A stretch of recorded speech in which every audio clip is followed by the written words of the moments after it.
इधर देखो, एक नंबर में दिया यदि tan A इक्वल टू 4/3 तो कोण A का अन्य त्रिकोणमितीय अनुपात ज्ञात कीजिए। माने इसमें भी वही है कि tan A का वैल्यू दिया हुआ है तो दो को निकालने के बाद तीसरा निकाल लेंगे, और त्रिकोणीय अनुपात का मतलब होता है सभी निकालेंगे। 6 को होता है ना टोटल, तो 6 को में एगो दिया है, यानी ई वाला आ गया किस हिसाब से 3 नंबर रूल भले है, लेकिन ये नियम है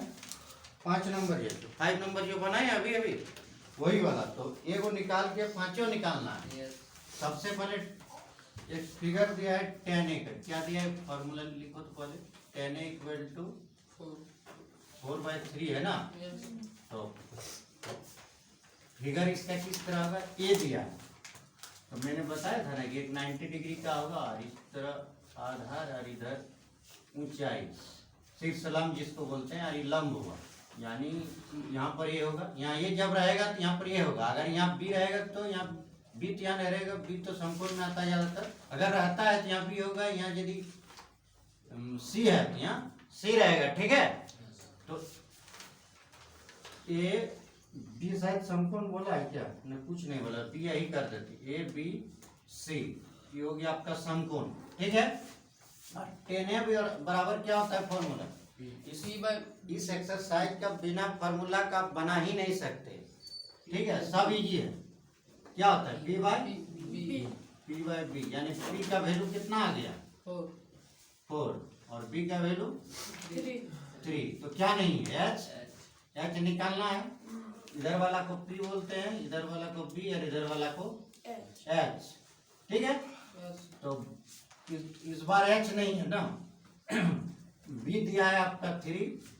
p दिया है आपका 4, h नहीं है, h निकालते हैं तो h इक्वल टू क्या होता है, जब भी बड़ा वाला p प्लस b,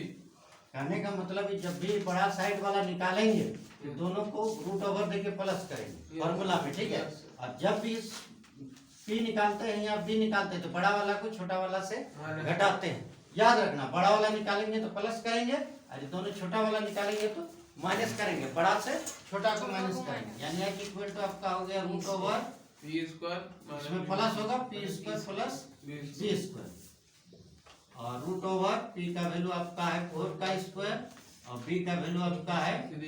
3 का स्क्वायर, फिर h इक्वल टू यानी कितना दो बार थोड़ा डायरेक्ट कर दे, स्टार्ट कर दीजिए, न लिखना पड़ेगा, लिख देते थोड़ा 4 into 4 एक बार लिखिए into 3, ताकि क्लियर हो जाए ना, लिख दिए, डबल है तो यानी डबल लिखना पड़ता है, और नहीं भी लिखेगा तो चलेगा, लिख देते हैं तो अच्छा होता है गुना करने में, मतलब 4 4 या 16 और 3 या 9,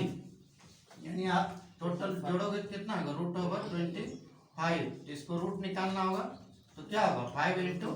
5, तो डबल में एगो निकलता है, डबल में एगो निकलता है ना, क्या फारूक आपका कॉपी यहीं पर है, ले जाए, लिए भूल जाते हैं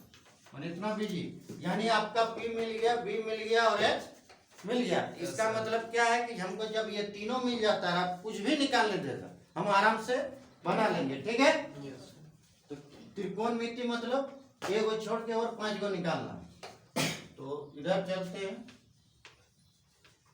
सबसे पहले लेते हैं साइन ए है ना, फिगर यही होगा, साइन ए बराबर क्या होता है बताइए, फटाफट बताओ तो, p बाय h, साइन ए बराबर क्या होता है p बाय h, याद करो एक्सरसाइज खत्म होने वाला है और आप लोग ध्यान नहीं, तो p बाय h इसका मतलब p का वैल्यू और h का वैल्यू कितना, p का कितना 4, h को लिख दीजिए ना सर, यहाँ लिख देते हैं सबसे बड़ा, यहीं से लिखे 4/5 हो रहा है ना, 4/5, उसके बाद आता है cos a, cos का फॉर्मूला आता है b बाय cos a का फॉर्मूला क्या होता है b बाय, एक बार साथ साथ बोलो ना, तो आप लोग क्या लिखने लग गए, मारेंगे अभी गधो सब वाले, समझ लीजिए, मैंने इतना इंटेलिजेंट हो गए कि और समझने की जरूरत नहीं, अब बना लेंगे, पहले क्लियर कर लो, एक भी फॉर्मूला अभी तक याद नहीं, एक्सरसाइज खत्म होने वाला है और आप लोग लिखने लग जाए, पहले बोले ना कि आप लोग बनाइए, तो उस समय तो बोले नहीं आप ही बना दीजिए, तो ऐसे पहले समझ लो फिर आराम से बनाओ ना, cos से हो गया, cos से के बाद क्या लेंगे tan a लेंगे, tan a इक्वल टू होता है p बाय b, यानी p बाय b मतलब 4/3 होगा कि नहीं, 4/3 हो गया, अब उसके बाद है कॉट cos A का दीजिए सर cos A का नहीं लिखे अच्छा b by h cos A का b by h यानी 3/5 लिखने ही भूल गए ठीक है माने कुछ नहीं करना है फार्मूला बैठा और सबका वैल्यू बैठा दो हो गया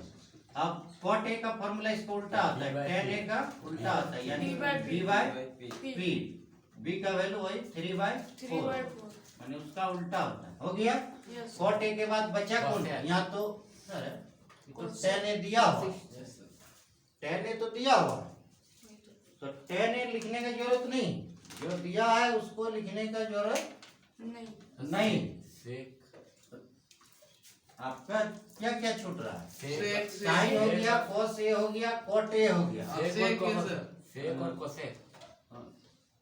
कोसेक सर cosec लेंगे ना और उसके बाद sec उसके बाद लेंगे उससे आगे पीछे भी लोगे तो कोई दिक्कत नहीं तो cosec का फॉर्मूला होता है h by p h by p h by p मतलब 5/4 ठीक है और फिर cosec के बाद ले लेते हैं sec sec का फॉर्मूला आता है h by b होता है ना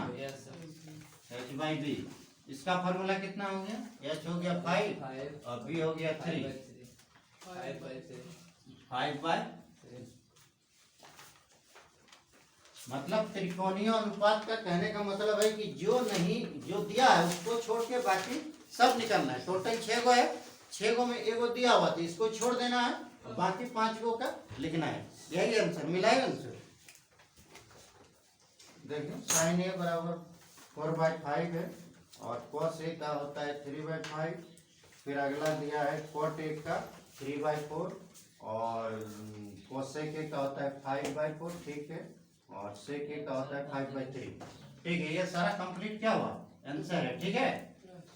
हो गया इतना ही करना और कुछ नहीं ठीक है